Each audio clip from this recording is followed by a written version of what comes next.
Berikut ini rangkuman peristiwa yang terjadi dalam Perang Rusia-Ukraina hari ke-786 pada Jumat, 19 April 2024. Donald Trump tiba-tiba menyinggung soal pentingnya kelangsungan hidup Ukraina bagi Amerika Serikat, AS.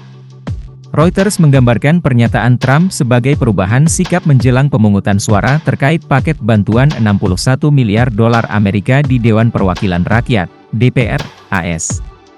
Seperti disepakati semua orang, kelangsungan hidup dan kekuatan Ukraina seharusnya lebih penting bagi Eropa daripada kami, kata Trump di platform media sosialnya, Truth Social, Kamis, 18 April 2024.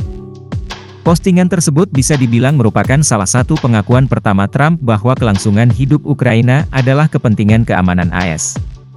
Beberapa anggota Partai Republik yang beraliran sayap kanan menafsirkan postingan tersebut sebagai sinyal bahwa ia menentang paket bantuan yang ada saat ini, meskipun Trump tidak mengatakannya secara eksplisit.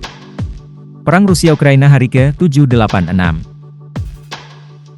Dikutip The Guardian, Perdana Menteri Ukraina Denis Shmyhal menyambut baik kemajuan paket bantuan senilai $61 miliar.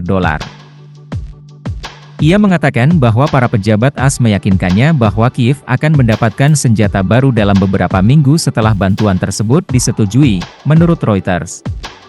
Shmyhal telah memperingatkan kemungkinan terjadinya Perang Dunia Ketiga jika Ukraina kalah dari Rusia. Dua warga negara Jerman Rusia telah ditangkap di Jerman Selatan karena dicurigai merencanakan serangan sabotase, termasuk terhadap fasilitas militer AS. Kedua pria tersebut, bernama Dieter S. dan Alexander J., dicurigai beroperasi sebagai mata-mata Rusia atas nama Kremlin, menurut sumber media Jerman. Secara terpisah, seorang pria Polandia telah ditangkap atas tuduhan bahwa dia membantu rencana Badan Intelijen Rusia untuk membunuh Presiden Ukraina, Volodymyr Zelensky, menurut jaksa Polandia dan Ukraina. Pria tersebut, yang diidentifikasi hanya sebagai Paweł K., dituduh bersiap memberikan informasi keamanan bandara kepada agen Rusia dan ditangkap di Polandia pada hari Rabu, 17 April 2024, ungkap kantor Jaksa Nasional Polandia dalam sebuah pernyataan. Menteri Luar Negeri Ukraina Dmytro Kuleba berterima kasih kepada Jerman karena setuju untuk memasok Ukraina dengan sistem pertahanan udara Patriot lainnya. Kuleba mengatakan bahwa ia akan meminta negara-negara lain pada pertemuan G7 minggu ini untuk meminta lebih banyak senjata.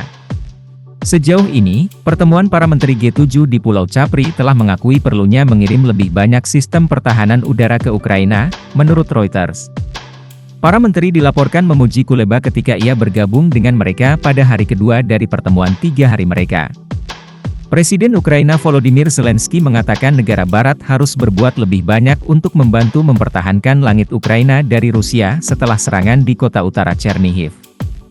Hal ini tidak akan terjadi jika Ukraina menerima peralatan pertahanan udara yang memadai dan jika tekad dunia untuk melawan teror Rusia sudah cukup, katanya dalam postingan media sosial di X. Setidaknya 17 orang tewas dan 61 lainnya luka-luka pada hari Rabu, 17 April 2024.